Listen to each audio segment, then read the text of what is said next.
Good morning, everyone. I'm Terry Moran. Thanks for streaming with us. In today's update, breaking news this morning, the fight against COVID-19. Johnson & Johnson has released the results from its phase 3 vaccine trials. The company is saying its vaccine is highly effective at preventing severe disease and death from the coronavirus, including even a troubling South African variant, which has now been detected here in the U.S. Our Whit Johnson has the latest. This morning, promising news from Johnson & Johnson, releasing their phase 3 vaccine trial data, saying their single-shot vaccine is very effective against COVID-19. This is probably the single most exciting result in our entire clinical study, that we have 85% protection against severe COVID, irrespective of where in the world you're talking about and what kind of variant you're talking about. Even if you were to contract COVID on this vaccine, you have a much milder course. The announcement follows an alarming discovery. Officials confirming the first cases of that highly contagious South African variant detected in the U.S. 2 cases appearing in South Carolina in different parts of the state. Neither person has a history of travel and no connection between the two. The South African variant is quite concerning. It has spread relatively widely now. I believe it's in more than 20 different countries. The CDC urging Americans to avoid travel. President Biden adding South Africa to the list of countries banned from traveling to the U.S., a ban that won't take effect until Saturday. It takes a little bit of time to put these restrictions in place, to work with airlines, work with regulatory authorities to get them in place. We did that as quickly as possible. Health experts saying early tests show the South African variant may chip away at the effectiveness of the vaccines. Moderna already studying a possible booster shot, and Pfizer saying they won't make changes now, but are prepared to do so if needed. The race to vaccinate is now a race against these variants as well. The race right now is really straightforward. We've got to vaccinate as many people as possible, and we've got to control the infections as much as possible before these variants become dominant. The data from other countries is that when these variants become dominant, they can really wreak havoc on health systems. The challenge continues. Our thanks to Whit Johnson for that report. And for more on this, let's bring an emergency physician and ABC News medical contributor, Dr. Darian Sutton. Doctor, thanks for being with us. So people may have heard that the Pfizer and Moderna vaccines were reported to be more than 90% effective. Now we're hearing Johnson & Johnson vaccine at 66% effective at preventing symptomatic disease. So why this difference in efficacy? What do you make of it?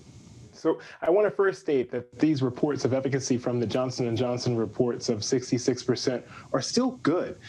In the scientific world, we still deem that as a good result. And so I hope that everyone kind of understands that. I know that comparative to the glamorous numbers of above 90% for the Moderna and the Pfizer vaccines makes it seem suboptimal, but there are some clear benefits to using this vaccine. Number one, it only requires 1 dose. Storage is quite easy. It is a lot cheaper to make, and so it might be more available to more isolated areas. Now, why these results are different include a couple of different factors. The first of which is that it's a different type of vaccine than Moderna and Pfizer. It is a viral vector vaccine, and also the time points at which it was studied in are different. Now we're up against these possibly more transmissible strains, and that may erode efficacy. And so about these more transmissible strains, it sounds like there's a race, right, to get these vaccines into people's arms as these transmissible variants are coming through the population. So what can we do to make sure that can happen?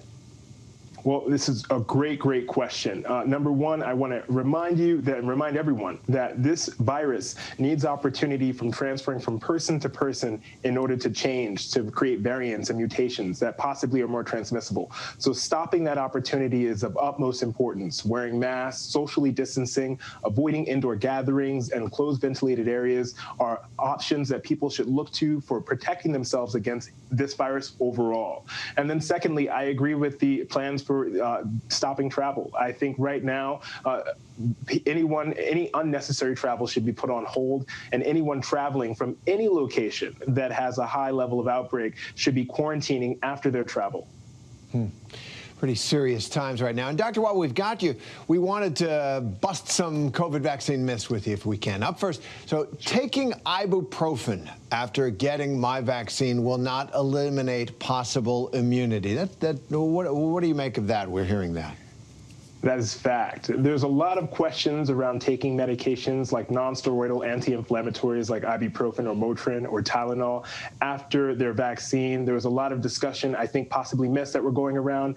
There is no association to a problem with taking these medications after you take your vaccination. Now, I think that there was a couple of discussions on whether or not theoretically they may blunt an immune response if taken before. So the recommendations are don't take any medications unless you have symptoms after your vaccination.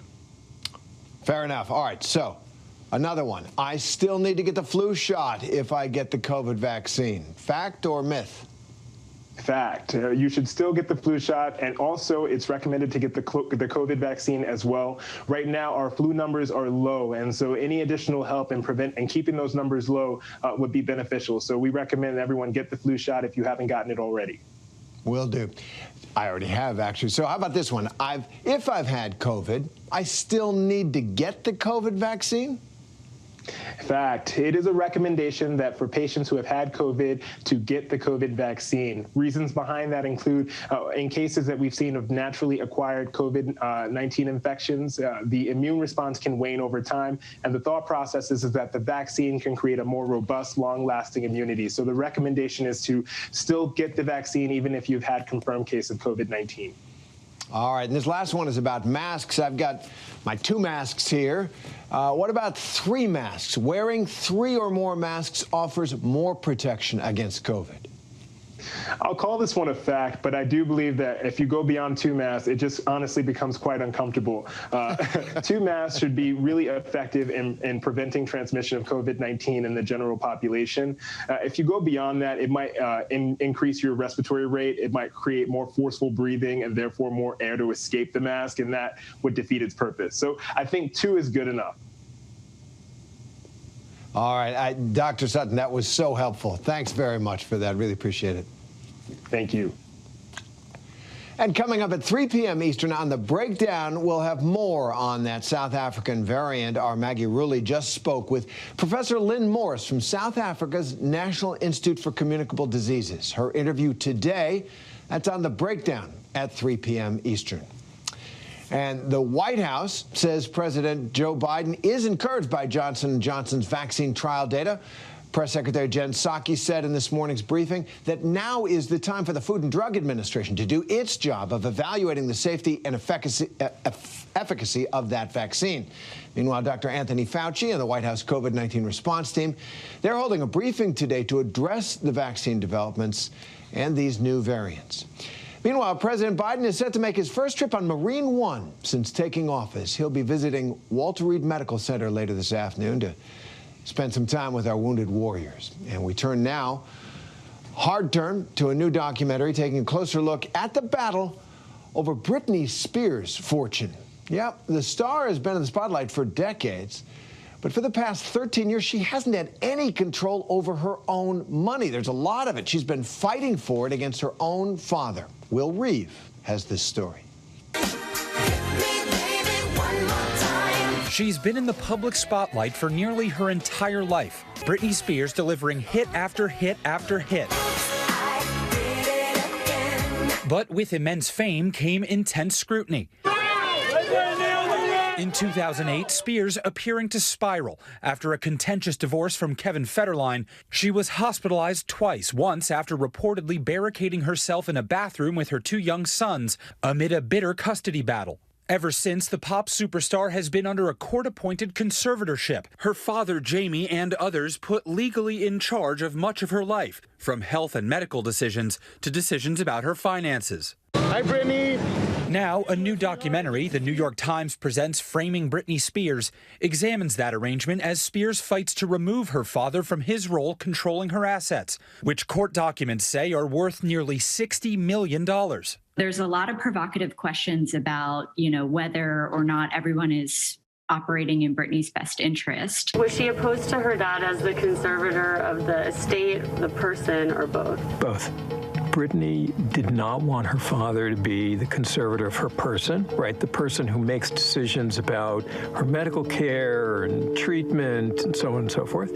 She also didn't want him controlling her finances. The documentary talking to insiders, including one attorney Spears tried to hire after she was released from the hospital 13 years ago. He says a judge looked at a medical report, would not tell him what was in it, but decided she was not capable of picking her own lawyers. I felt that based on my interactions with Brittany, that she was capable of retaining me and directing me, and that the judge should have allowed that to happen. The documentary also details the hashtag Free Britney movement, a large and passionate group of Britney fans who claim she's being controlled against her will. You ever questioned, like, what if you're wrong?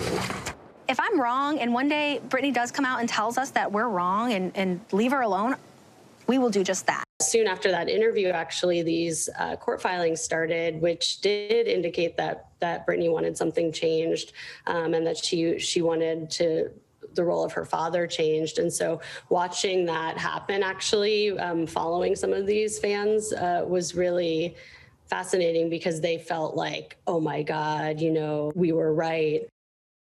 Neither Britney Spears nor any of the Spears family participated in the documentary, but late last year, Jamie Spears said in a statement, quote, "I love my daughter and miss her very much. When a family member needs special care and protection, families need to step up. I have and will continue to provide unwavering love and fierce protection against those with self-serving interests and those who seek to harm her or my family." Terry? Will Reeve, thanks very much for that. Seems pretty simple. It's her money. Give it back. Free Britney. Count me in on that. Anyway, that does it for us here at ABC News Live's Update. I'm Terry Moran. ABC News Live is here for you all day with the latest news, context, and analysis. I'll see you back here at 3 p.m. Eastern for the breakdown. But until then, have a great day.